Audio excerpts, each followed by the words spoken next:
Hello friends, good morning. നമ്മുടെ എല്ലാ TV സീരിയലിലേക്ക് എല്ലാവർക്കും സ്വാഗതം. അങ്ങനെ നിധി കോളേജിൽ വന്നിട്ടുള്ള കാര്യം നിധിയുടെ ചേട്ടനെ വിളിച്ച് അവിടുത്തെ ആ സ്റ്റാഫ് പറയുകയും ചെയ്തു. അവൻ വേഗം അവിടെ നിന്ന് പോരുകയും ചെയ്തു അരുൺ. ഈ സമയത്ത് നമ്മുടെ നിധി ഇതൊന്നും അറിയുന്നില്ല കേട്ടോ. അപ്പോൾ ഈ അരുണിനെ വിളിച്ച് പറഞ്ഞവൻ നമ്മുടെ നിധിയുടെ അടുത്ത് വന്നിട്ട് കുറച്ച് താമസം ഉണ്ടെന്ന് പറഞ്ഞു. അപ്പോൾ സാരമില്ല, വെയിറ്റ് ചെയ്യാമെന്ന് പറഞ്ഞു. അപ്പോൾ അങ്ങനെ ആകുമെന്ന് പറയാനും പറഞ്ഞു. അങ്ങനെ നിധി വെയിറ്റ് ചെയ്യുക. അപ്പോഴത്തേക്ക് സുധീഷിൻ്റെ കോള് വന്നു. അപ്പോൾ സുധീഷിൻ്റെ കോള് കണ്ടപ്പോൾ ഹലോ നിധി, ഞാൻ ആ സുധീഷാണെന്ന് പറഞ്ഞു. ആ മനസ്സിലായെന്ന് പറഞ്ഞു നിധി. അതെ, പോയ കാര്യം എന്തായി എന്ന് ചോദിച്ചു. അപ്പോൾ പ്രിൻസിപ്പളിനെ കാണാതെ പറ്റത്തില്ല, ആള് വരാൻ വെയിറ്റ് ചെയ്യുകയാണെന്ന് പറഞ്ഞു കേട്ടോ. അപ്പോൾ അച്ഛൻ കൂടെ വന്നിട്ടുണ്ടല്ലേ എന്ന് സുധീഷ് ചോദിച്ചപ്പോൾ വന്നിട്ടുണ്ടെന്ന് പറഞ്ഞു. അപ്പോൾ അതെന്താ എന്നോട് പറയാതിരുന്നത്? അപ്പോൾ ആൻഡ്രോസ് പറഞ്ഞിട്ട് വേണം ഞാൻ അറിയാൻ ചോദിച്ചു. അപ്പോൾ നിങ്ങളുടെ അച്ഛൻ വഴിയിൽ കാറ് തടഞ്ഞു നിർത്തി കയറിയതിന് ഞാൻ എന്ത് ചെയ്യാനാ? ഞാൻ പറഞ്ഞിട്ടാണ് അച്ഛൻ വന്നതെന്ന് ചോദിച്ചു. അല്ല, എന്തെങ്കിലും പ്രശ്നമെല്ലാം ഉണ്ടാക്കിയോ? അപ്പോൾ പ്രശ്നമൊന്നും ഉണ്ടാക്കിയില്ല എന്ന് പറഞ്ഞു. നിധി, അതെ, എന്തെങ്കിലും മോശമായിട്ട് പറയുകയോ ബിഹേവിയറൊക്കെ ചെയ്താലേ അപ്പം തന്നെ ഇറക്കി വിട്ടേക്കണം കേട്ടോ. പറഞ്ഞ് മനസ്സിലായല്ലോ? അതെവിടെയാണെങ്കിലും. അപ്പോൾ അതെങ്ങനെ ചെയ്യുമെന്ന് നിധി ചോദിച്ചു. എൻ്റെ നിധി എങ്ങനെ ചെയ്യും എന്ന് ആലോചിക്കൊന്നും വേണ്ട, അതങ്ങ് ചെയ്താൽ മതി എന്ന് പറഞ്ഞു. പിന്നെ ഇവിടെ ആരും ചോദിക്കാനൊന്നും പോകുന്നില്ല കേട്ടോ എന്നൊക്കെ സുധീഷ് നിധിയോട് പറയുക. അപ്പം ശരി എന്നാൽ ഞാൻ വെക്കാമെന്ന് പറഞ്ഞു നിധി ഫോൺ കട്ട് ചെയ്തു. ഇയാളെന്നാലും എന്തിനായിരിക്കും അവളുടെ കൂടെ അറിയാൻ വേറെ പോയത് എന്ന് പറഞ്ഞുകൊണ്ട് സുധീഷ് ഇങ്ങനെ നിൽക്കുക കേട്ടോ.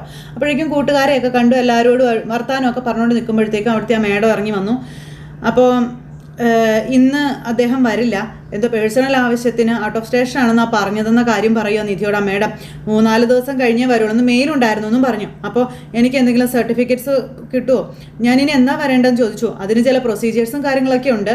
ആദ്യം പോലീസ് സ്റ്റേഷനിൽ ചെന്നൊരു പരാതി കൊടുക്കണമെന്നും ആ FIRന്റെ കോപ്പി ആയിട്ട് വേണം ഇവിടെ വന്ന് അപേക്ഷ തരാനെന്നും അത് ഞങ്ങൾ യൂണിവേഴ്സിറ്റിയിലേക്ക് അയക്കും. അപ്പോൾ അതിനൊക്കെ ഒരുപാട് നാളാവില്ലേ മേഡം? വേറെ ഒരു വഴി ഇല്ലേന്ന് ചോദിച്ചു. അപ്പോൾ ഇല്ല നിധി, ഇത്രയും പെട്ടെന്ന് നീ ഇത് ചെയ്യാൻ നോക്കാനോ മേഡം നിധിയെ പറഞ്ഞയക്കോ. ആദ്യം നീ ഇവിടെ ഒരു അപേക്ഷ അത് വെച്ച് ഞാനൊരു ലെറ്റർ തരാം, അതുമായി ചെന്ന് പരാതി കൊടുത്താൽ മതിയെന്ന് പറഞ്ഞു. ശരി മേഡം എന്ന് പറഞ്ഞു. അപ്പോൾ ആ മേഡം അങ്ങ് പോയി കഴിഞ്ഞപ്പോൾ കൂട്ടുകാരി എൻ്റെ പൊന്നടി ഇതിന് ഇത്രയും പ്രൊസീജിയറൊക്കെ ഉണ്ടെന്ന് ഇപ്പോഴാണ് മനസ്സിലായത്, വെറുതെ വന്നതുപോലെ ആയി പോയല്ലോടി എന്ന് പറഞ്ഞു. അപ്പോൾ നമുക്കൊന്ന് പോകാം, ഞാൻ നിന്നെ ഡ്രോപ്പ് ചെയ്യാമെന്ന് പറഞ്ഞപ്പോൾ വേണ്ട നീ പോയിക്കോ, എനിക്ക് HOD ഒന്ന് കാണണമെന്ന് പറഞ്ഞു. അങ്ങനെ നിധിയെ പറഞ്ഞു വിട്ടു. നിധി പോകാനായിട്ട് ഇങ്ങനെ ഇറങ്ങിയപ്പോൾ അച്ഛൻ വണ്ടിയിൽ ഇങ്ങനെ കിടക്കുന്നു. ആ സമയത്ത് നിധിയുടെ മുന്നിലേക്ക് അരുൺ വണ്ടിയായിട്ട് വരും. അപ്പോഴത്തേക്കും അച്ഛൻ വണ്ടിയിൽ നിന്ന് ചാടി ഇറങ്ങിയിട്ട് ഈ കാഴ്ച ഉണ്ട്. അദ്ദേഹം പേടിച്ചു പോയേ. അരുൺ വന്ന് നിധിയുടെ മുന്നിൽ ഇങ്ങനെ നിൽക്കുക. അപ്പോൾ അദ്ദേഹം വരുന്നത് ഈ അരുൺ കണ്ടു. അച്ഛൻ വന്ന് ഇങ്ങനെ നിധിയുടെ അടുത്ത് നിൽക്കുക കേട്ടോ. അപ്പോൾ കൂടെ വേറെ 2 പേരും ഉണ്ട്. എന്താടി ഞങ്ങളുടെ ഒരു ഔദാര്യം വേണ്ടാന്ന് പറഞ്ഞ് നീ ഇറങ്ങിപ്പോയതല്ലേ എന്ന് നിധിയോട് അരുൺ ചോദിക്കുക. ഇപ്പം നിനക്ക് സർട്ടിഫിക്കറ്റ്സ് വേണം അല്ലേടി എന്നൊക്കെ ചോദിച്ചപ്പോൾ നിധി അന്തം വിട്ട് നോക്കുക. എൻ്റെ കാശ് കൊണ്ടാണോ നീ പഠിച്ചേ? അല്ലല്ലോ, അച്ഛനല്ലേടി നിന്നെ പഠിക്കാൻ അയച്ചത്. ഞങ്ങൾ നിനക്ക് വേണ്ട, ഞങ്ങളുടെ കാശ് കൊണ്ട് പഠിച്ച ഡിഗ്രി നിനക്ക് വേണം അല്ലേടി? അതുകൂടി ഉപേക്ഷിച്ച് കളയാൻ നിനക്ക് മനസ്സ് വരുന്നില്ല ലേഡി എന്നൊക്കെ ചോദിക്കാം. അച്ഛൻ്റെ പണത്തിന് നിങ്ങൾക്ക് മാത്രമാണ് അവകാശം എന്ന് നിധി അരുണിനോട് ചോദിക്കുമ്പം ഒരു ദിവസം ഞങ്ങൾ നിന്നെ തേടി വരുമെന്ന് വെല്ലുവിളിച്ചിറങ്ങി പോയവളല്ലേടി നീ. ഇപ്പം അച്ഛൻ്റെ കാശിന് അവകാശം പറഞ്ഞു തുടങ്ങിയടി.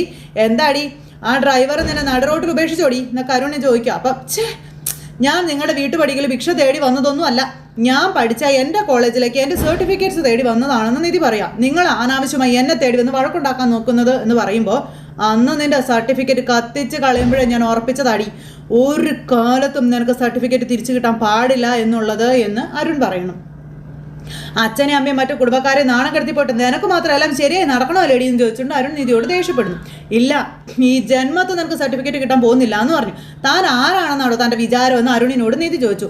ഞാൻ പഠിച്ചു പാസ്സായ സർട്ടിഫിക്കറ്റ് വാങ്ങിക്കാൻ എനിക്ക് തൻ്റെ ഔദാര്യമൊന്നും വേണ്ട, അതെൻ്റെ അവകാശമാണെന്നും അത് ഞാൻ വാങ്ങിക്കുമെന്നും നിധി പറയാം. അതിനുള്ള പ്രോസസ്സ് തുടങ്ങി കഴിഞ്ഞുവെന്നും നിധി പറഞ്ഞ് പേപ്പർ കാണിക്കുമ്പം ഈ ഫോം എഴുതി കൊടുത്തുകൊണ്ട് വന്നേക്കാണോ അതിൻ്റെ അഹങ്കാരമാണ് നിനക്കല്ലേന്ന് ചോദിച്ചിട്ടുണ്ട്. ആ ഫോം മേടിച്ച് വലിച്ചു കയറി കളഞ്ഞു. അപ്പം ഞാൻ ജീവിക്കുന്നത് തനിക്ക് ഇഷ്ടമല്ലല്ലേ എന്ന് ചോദിച്ചു. അപ്പോൾ അതേടി, ഞങ്ങളെ നാണം കെടുത്തിട്ട് നീ മാത്രം അങ്ങനെ സമാധാനത്തോടുകൂടി ജീവിക്കണ്ടാടി എന്ന് പറഞ്ഞായി അരുൺ. അപ്പോഴേക്കും നമ്മുടെ അച്ഛൻ ഇടയ്ക്ക് കയറി കുറേ നേരമായാലും നീ വാചുകടി തുടങ്ങിയിട്ട് എന്താ നിനക്ക് വേണ്ടതെന്ന് ചോദിച്ചു. അപ്പോഴത്തേക്കും അച്ഛനെ പിടിച്ചൊരു ഒറ്റ തള്ളായിരുന്നു അരുൺ. ഇങ്ങോട്ട് വാടി എന്ന് പറഞ്ഞ് അരുൺ നമ്മുടെ നിധിയുടെ കയ്യെ പിടിച്ച് വലിച്ചു. അപ്പോൾ കയ്യിന്ന് വിടണോ, താനത് ഗുണ്ടായിസം കാണിക്കുകയാണെന്ന് നിധി അരുണിനോട് ചോദിച്ചു. പോലീസിനെ വിളിച്ച് തന്നെ അകത്താക്കുന്ന കാണണോ എന്ന് ചോദിച്ചു. അപ്പം കോളേജ് വിട്ടാ വീട് വിട്ടാ കോളേജ്, അങ്ങനെ ആയിരുന്നവർക്ക് ഇപ്പോൾ പോലീസും കേസൊക്കെ സാധാരണ കാര്യമല്ലേടി എന്നൊക്കെ ചോദിക്കുക അരുൺ നിധിയോട്.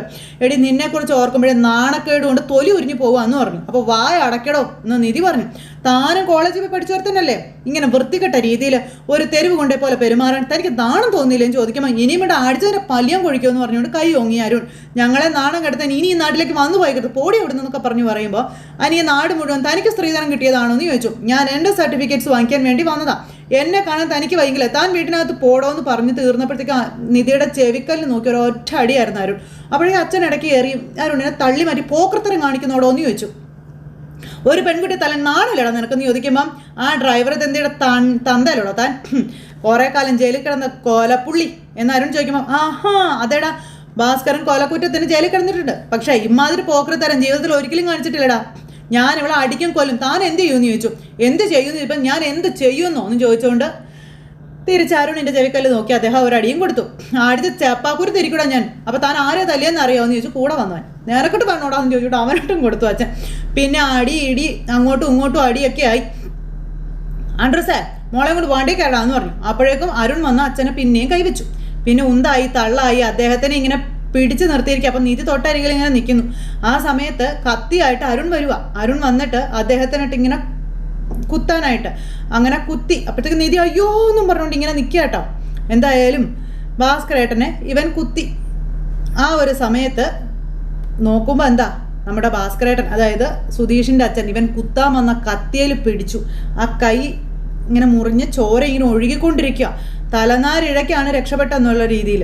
അപ്പോഴേക്കും കോളേജിലുള്ളവരൊക്കെ ഓടി വന്നു. എന്താ ഈ കാണിക്കുന്നത്, എന്താ ഇവിടെ നടക്കുന്നത്, ഇതൊരു കോളേജാണെന്നൊക്കെ പറഞ്ഞു.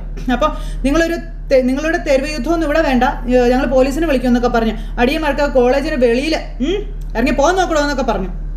വാടാ എന്നും പറഞ്ഞുകൊണ്ട് അരുൺ എന്നിട്ട് കൂടെ വന്നവനെ വിളിച്ചുകൊണ്ട് അങ്ങ് പോയി. അവരങ്ങ് പോയി കഴിഞ്ഞപ്പോൾ ഇവർ നിധി അച്ഛനെയും കൂട്ടിക്കൊണ്ട് അവിടെ നിന്ന് അങ്ങ് പോയിട്ടോ. അദ്ദേഹത്തിൻ്റെ കയ്യിൽ നിന്ന് ഇങ്ങനെ രക്തം ഒഴുകിക്കൊണ്ടിരിക്കുക. അപ്പോൾ അയ്യോ ആശുപത്രി പോകണമെന്ന് പറഞ്ഞു. അതിൻ്റെ ആവശ്യമൊന്നുമില്ല, അതൊന്നും വേണ്ട എന്ന് ഭാസ്കരേട്ടൻ പറയും കേട്ടോ. നീ ഇങ്ങനെ പേടിക്കല്ലേ മോളെ എന്ന് പറഞ്ഞു. അപ്പോൾ നന്നായിട്ട് വേദനിക്കുന്നുണ്ടോ എന്നൊക്കെ നിധി ചോദിച്ചു. അതൊന്നും കുഴപ്പമില്ല മോളെ എന്ന് പറഞ്ഞു അച്ഛൻ ഇങ്ങനെ ഇരിക്കുക കേട്ടോ. നിന്റെ ചേട്ടൻ്റെ മോളെ ഇങ്ങനെ വിദ്യാഭ്യാസം ഇല്ലേ അവന്? ആളുകളുടെ മുന്നിൽ വെച്ച് ഒരു പെങ്കുച്ചിനോട് ഇങ്ങനെയാണ് പെരുമാറുന്നതെന്നൊക്കെ അദ്ദേഹം ചോദിക്കുക കേട്ടോ. അപ്പോൾ ഇന്നലെ വരെ ഉണ്ടായിരുന്ന അച്ഛൻ്റെ ചിത്രം മൊത്തത്തിൽ ഓപ്പോസിറ്റായി. അത് നല്ല മനുഷ്യനാണ് എന്ന് നിധിക്ക് വരെ തോന്നി. അപ്പോൾ ചേട്ടാ ഒന്ന് വേഗം പോ ചേട്ടാ എന്ന് പറഞ്ഞു നിധി. അപ്പോൾ ഇപ്പം എത്തും നിധി മോളെ എന്ന് പറഞ്ഞുകൊണ്ട് ആൻഡ്രൂസ് വണ്ടി ഓടിച്ച് പോവുക. ഈ സമയത്ത് ഈ പെണ്ണിൻ്റെ ഒരു കാര്യം എന്ന് പറഞ്ഞ അച്ഛൻ വേഗം പിന്നെ ഹോസ്പിറ്റലിൽ എത്തിച്ചു. അവിടെ എത്തിച്ച് മരുന്നും കാര്യങ്ങളും അതുപോലെ മുറിവൊക്കെ വെച്ച് കെട്ടി. അപ്പോൾ പേഷ്യൻറ്റിൻ്റെ പേരും കാര്യങ്ങളൊക്കെ ചോദിച്ചു. അപ്പോൾ ഭാസ്കരൻ എന്ന് പേര് പറഞ്ഞു. റിലേഷൻ എന്താണെന്ന് ചോദിച്ചപ്പോൾ ഭർത്താവിൻ്റെ അച്ഛനാണെന്ന് പറഞ്ഞത് കേട്ടപ്പോഴത്തേക്ക് നമ്മുടെ ഭാസ്കരന് ഭയങ്കര സന്തോഷം. ഒപ്പിട്ടേക്കാൻ പറഞ്ഞു. ഇത് ഒപ്പിട്ടു. അപ്പോൾ എങ്ങനെയുണ്ട്, കൈക്ക് എന്തെങ്കിലും കുഴപ്പമുണ്ടോ എന്നൊക്കെ ചോദിച്ചപ്പോൾ ഒന്നുമില്ല മോളെ, ഒരു കുഴപ്പമില്ല, ഒരു പോറലേ ഉള്ളെന്ന് അദ്ദേഹം പറയാം. അപ്പോൾ പോറലൊന്നും അല്ല കേട്ടോ, 4 സ്റ്റിച്ച് ഉണ്ടെന്ന് ഡോക്ടർ, 3 ദിവസം കൂടുമ്പോൾ ഡ്രസ്സ് ചെയ്യണം കേട്ടോ, ഒരാഴ്ച കഴിഞ്ഞ് അഴിക്കുക കേട്ടോ എന്ന് പറഞ്ഞു. പഴുക്കാതിരിക്കാനുള്ള മരുന്ന് തരാം, പിന്നെ പെയിൻ കില്ലറും തരാമെന്ന് പറഞ്ഞു. അങ്ങനെ അദ്ദേഹം മരുന്നൊക്കെ എഴുതി കൊടുത്തു. അതിനുശേഷം തലനാരിഴയ്ക്കാണ് അദ്ദേഹം മരണത്തിൽ നിന്ന് രക്ഷപ്പെട്ട. അപ്പം അച്ഛൻ ഞാൻ ബില്ലടച്ചിട്ട് വരാമെന്ന് പറഞ്ഞു. നിധി പോകുമ്പം പൈസ ഞാൻ തരാമെന്ന് പറഞ്ഞു. ഇല്ല അച്ഛൻ ഞാൻ കൊടുത്തോളാമെന്ന് പറഞ്ഞു. ഇത് കൊണ്ടോ മോളെ എന്ന് പറഞ്ഞു. വേണ്ട എൻ്റെ കയ്യിലുണ്ടെന്ന് പറഞ്ഞ് നിധി അങ്ങ് പോകും. അദ്ദേഹം ഇങ്ങനെ മകളെ നോക്കിയിരിക്കും കേട്ടോ. അത് കഴിഞ്ഞ് ഇവർ വീട്ടിലോട്ട് പോവുക. അപ്പോൾ നിധിയാണെങ്കിൽ അച്ഛനോട് വേദനിക്കുന്നുണ്ടോ എന്ന് ഇടയ്ക്കിടയ്ക്ക് ചോദിച്ചുകൊണ്ടിരിക്കുന്നു. ഇതൊക്കെ എത്ര ജീവിതത്തിൽ ഒരുപാട് വേദനകൾ അനുഭവിച്ചിട്ടുണ്ട് മോളെ എന്ന് അച്ഛൻ അന്നേരം നിധിയോട് പറയുക. വേദനിക്കുന്നവരെയൊക്കെ കണ്ടിട്ടുമുണ്ട്. അതിൻ്റെ മുന്നിൽ ഒന്നും അല്ലല്ലോ കുട്ടി, ഒരു മുള്ളു കുത്തുന്നത് പോലെ മാത്രമേ ഉള്ളൂ എന്നും അച്ഛൻ നിധിയോട് പറയാം കേട്ടോ. അപ്പോൾ ഇതൊക്കെ കേട്ട് നിധി ഇങ്ങനെ ഇരിക്കുക. അങ്ങനെ ഇവർ വീട്ടിലോട്ട് പോണു. അപ്പം നിധിക്ക് എന്തായാലും അച്ഛനോടുള്ള ഒരു ആറ്റിറ്റ്യൂഡ് മൊത്തം അങ്ങ് മാറി. ഈ സമയത്ത് തങ്ക മനസ്സ് അമ്മ മനസ്സെന്നുള്ള പാട്ടും ആ വണ്ടിയിൽ വന്നു. ഇത് കേട്ട് അച്ഛനും മോളും കൂടി ഇങ്ങനെ പോവുക. അപ്പം നമ്മുടെ ആൻഡ്രൂസ് പതുക്കെയായിട്ടങ്ങ് ഉറങ്ങി. പേടാ എന്ന് പറഞ്ഞ അച്ഛനെ വിളിച്ചു. നീ ഉറങ്ങിക്കൊണ്ടാണോടാ വണ്ടി ഓടിക്കുന്നത് ചോദിക്കുമ്പോൾ അയ്യോ സോറി ഏട്ടാ, സോറി, ഇപ്പോഴാണോടാ നീ വണ്ടി ഇരുന്ന് ഉറക്കം തൂങ്ങുന്നത്, നീ ഇത് എന്നതേ കാണിക്കുന്നതെന്ന് ചോദിച്ചുകൊണ്ട് അച്ഛൻ ദേഷ്യപ്പെടുക. ഒരു വണ്ടി നിർത്താൻ പറഞ്ഞു. അങ്ങനെ വണ്ടി നിർത്തി അതിനോട് മുഖമൊക്കെ ഒന്ന് കഴുകാൻ പറഞ്ഞു. അപ്പോഴത്തേക്കും നിധി ഒരു കുപ്പി വെള്ളം എടുത്ത് കൈ പിടിച്ചുകൊണ്ട് അങ്ങനെ ഇരിക്കും കേട്ടോ. ആൻഡ്രൂസ് മുഖമൊക്കെ കഴുകാനായിട്ട് അങ്ങ് പോയി. ആ സമയത്ത് അച്ഛൻ പതുക്കെ മയങ്ങി. അപ്പോഴും നിധി അച്ഛനെ തന്നെ നോക്കി ഇങ്ങനെ ഇരിക്കും കേട്ടോ അവിടെ. അപ്പോൾ അച്ഛനെ നിധി ഇങ്ങനെ നോക്കിയിരിക്കുന്നതാണ്. ഇപ്പം നീ എന്താ മോളെ എന്നെ തന്നെ നോക്കിയിരിക്കുന്നതെന്ന് അച്ഛൻ ചോദിച്ചു. അപ്പോൾ എത്രയോ നല്ല മനുഷ്യരെ വേറെ കാണാനുണ്ട് എന്ന് അദ്ദേഹം നിധിയോട് പറയാം. അപ്പം ഞാനൊരു കാര്യം ചോദിക്കട്ടെ എന്ന് ചോദിച്ചു. അപ്പോൾ എന്താണെന്ന് ചോദിച്ചു. അപ്പം എന്നോട് ദേഷ്യപ്പെടരുത്, നീ ചോദിച്ചോ, തെറ്റാണെങ്കിൽ എന്നോട് പൊറുക്കണേ. ചേടാ ചോദിക്കും മോളെ. അത് പിന്നെ നിങ്ങളുടെ വൈഫിനെ കൊന്നത് നിങ്ങൾ തന്നെയാണോ എന്ന് അച്ഛനോട് നിധി ചോദിക്കുമ്പോൾ ചിരിച്ചുകൊണ്ട് അദ്ദേഹത്തിൻ്റെ മുഖം അങ്ങ് മാറി. അപ്പോൾ വീണ്ടും ഇങ്ങനെ നോക്കുക കേട്ടോ. അവളെ മാത്രമല്ല, ഇതേ അനേക ആളുകളെ കൊന്നു തള്ളിയിട്ടുണ്ട് എന്ന് അച്ഛൻ നിധിയോട് പറയുമ്പോൾ നിധി അന്തപ്പെട്ട് നോക്കുക. എൻ്റെ വീട്ടിൽ വന്ന് ആരെങ്കിലും തൊന്തരവുണ്ടാക്കിയാൽ അവരെയും കൊല്ലും എന്ന് അച്ഛൻ നിധിയോട് പറഞ്ഞു. നിധിക്ക് പേടിയായി. നിധി പേടിച്ചിരിക്കാം. നിന്റെ തടിമാടൻ ചേട്ടനോടൊന്ന് പറഞ്ഞു വെച്ചേക്കാൻ പറഞ്ഞു. ഭാസ്കരന് കൊലപാതകം എന്ന് പറയുന്നത് വലിയ കാര്യമൊന്നും അല്ലെന്ന് പറഞ്ഞേക്കാൻ പറഞ്ഞു. അങ്ങനെ അതും പറഞ്ഞ് ഇവരിയ്ക്കുമ്പോഴത്തേക്ക് ആൻഡ്രൂസ് മുഖമൊക്കെ കഴുകിയിട്ട് ഇങ്ങ് വന്നു. ഇവർ തിരിച്ചു പോരുക. ഈ സമയത്ത് സുധീഷാണെങ്കിൽ ദൈവമേ വരുന്നില്ലല്ലോ എന്ന് പറഞ്ഞ് തെക്ക് വടക്ക് അങ്ങോട്ടും ഇങ്ങോട്ടും നടക്കുക. പറ്റിച്ച് കല്യാണം കഴിച്ചുകൊണ്ട് വന്നല്ലേ, അപ്പോൾ പിന്നെ ഇട്ടിട്ട് പോകുമെന്നുള്ള പേടിയായിരിക്കും. എന്നാടാ നീ പറഞ്ഞതെന്ന് സുധീഷ് ഹരീഷിനോട് ചോദിച്ചു. അല്ല ഞാനുള്ളതാ പറഞ്ഞത്. എന്നാ ഉള്ളത്? അപ്പം നിങ്ങൾക്ക് നടന്നു എന്ന് പറയുന്നത് ഒരു കള്ളക്കല്യാണം, തിരിച്ചു വന്നില്ലെങ്കിലോ എന്നുള്ള പേടി ഉള്ളതുകൊണ്ടല്ലേ ഞങ്ങളോട് ഇതുതന്നെ ചോദിച്ചുകൊണ്ടിരിക്കുന്നത്. അപ്പം എടാ മൊരടാ അവളെ കാണാതെ വരുമ്പോൾ എൻ്റെ മനസ്സിൽ ഉത്കണ്ഠ ഇങ്ങനെ തള്ളി കയറി വരുന്നതാടാ. അതിൻ്റെ പേരാണ് ലവ്, ഇഷ്ക്, പ്രേമം, കാതൽ, മൊഹബത്ത്. അങ്ങനെയൊക്കെ പറഞ്ഞുകൊണ്ട് ഇങ്ങനെ ഇരിക്കുക. അപ്പോഴത്തേക്കും വണ്ടി വന്നു. വണ്ടിയിൽ നിന്ന് ഇറങ്ങുന്നു. അപ്പോഴത്തേക്കും അച്ഛൻ്റെ കയ്യിൽ കെട്ട് കണ്ട് സുധീഷ് ഓടി ഇറങ്ങി വന്നു. അയ്യോ ഇതെന്നാ പറ്റിയെന്ന് ചോദിച്ചു. അപ്പോഴത്തേക്കും എടാ വണ്ടി വല്ലയിടത്തും കൊണ്ടുപോയി ചാമ്പിയോടാ എന്നൊക്കെ ആൻഡ്രോസിനോട് ചോദിക്കാം. നിധിക്ക് വല്ലതും പറ്റിയോ എന്നൊക്കെ സുധീഷ് ചോദിച്ചപ്പോൾ ഒന്നും പറ്റിയില്ല എന്ന് പറഞ്ഞു. അപ്പം എൻ്റെ കൈ കൊണ്ട് പറ്റിയതൊന്നുമല്ല, ഞാൻ നല്ലപോലെ തന്നെയാണ് ഓടിച്ചത്. അപ്പം നീ ഓടിക്കുന്ന ഞാൻ കണ്ടല്ലേടാ എന്ന് അച്ഛൻ അന്നേരം ആൻഡ്രോസിനോട് പറഞ്ഞു. നിന്റെ കയ്യിലുള്ള ലൈസൻസ് കത്തിച്ച് കളഞ്ഞിട്ട് ആദ്യമായി ഡ്രൈവിങ്ങിന് ചേർന്ന് പഠിക്കുക, വേറെ ലൈസൻസ് എടുത്ത് നീ എന്നെ കൊണ്ട് കാണിക്കുക, എന്നിട്ടേ ആളെ കയറ്റാവുള്ളൂ കേട്ടോ എന്ന് അച്ഛൻ ആൻഡ്രോസിനോട് പറഞ്ഞു. അപ്പം ശരിക്കും വണ്ടി തട്ടിയോടാ? അപ്പം ആക്സിഡൻ്റ് ഒന്നും അല്ല എന്ന് നിധി പറഞ്ഞു. അകത്തോ ഞാൻ പറയാമെന്ന് പറഞ്ഞു. അങ്ങനെ ഇവരകത്തേക്ക് കയറി പോവുക. അപ്പോഴേക്കും സുഭാഷും ഒക്കെ ഇറങ്ങി വന്നു. അയ്യോ അച്ഛൻ കൈക്ക് എന്നാ പറ്റിയെന്ന് ചോദിച്ചു. അതൊരു അങ്കത്താഴം പാടാന്ന് അച്ഛൻ അന്നേരം പറഞ്ഞു. അങ്കത്താഴം പോകുമെന്നും പറഞ്ഞ് ഇവരിങ്ങനെ നിൽക്കുക കേട്ടോ. അപ്പോൾ പ്രതീക്ഷയ്ക്ക് അത് ഉറുമിയെടുത്ത് വീശി. അപ്പം തടഞ്ഞതാണെന്നൊക്കെ പറഞ്ഞു. പിന്നെ ആൻഡ്രോസിനോട് സുധീഷ് വിവരങ്ങളൊക്കെ ചോദിച്ചു. സുധീഷ് അകത്തേക്ക് കയറി ചെല്ലുക. ഇവരകത്തേക്ക് കയറുന്നു. അപ്പോൾ ഏട്ടത്തേക്ക് വല്ലതും പറ്റുമെന്ന് നികേഷ് ചോദിച്ചു. ഒന്നും പറ്റിയില്ല എന്ന് പറഞ്ഞു. അങ്ങനെ എന്താ മോളെ സംഭവിച്ചതെന്ന് ചോദിച്ചു. ഏട്ടൻ കോളേജിൽ വന്നായിരുന്നു സുഭാഷ് ഏട്ടാ, എന്നെ അടിച്ചു, അപ്പോൾ അച്ഛൻ ഇടപെട്ടതാണ് എന്ന് പറഞ്ഞു. അച്ഛനിങ്ങനെ കയ്യും പിടിച്ചിങ്ങനെ അവിടെ സൈഡിൽ പോയി ഇങ്ങനെ ഇരിക്കുക, ഇവരുമായിട്ടൊന്നും സംസാരിക്കാതെ. പിന്നെ നടന്ന കാര്യങ്ങളെല്ലാം നിധി ഇങ്ങനെ പറഞ്ഞു കേട്ടോ ഇവരോട്. ഇതൊക്കെ കേട്ട് ഇവരെല്ലാവരും അന്തം വിട്ട് ഇങ്ങനെ ഇരിക്കുകയാണ് അച്ഛനെ നോക്കിക്കൊണ്ടേ.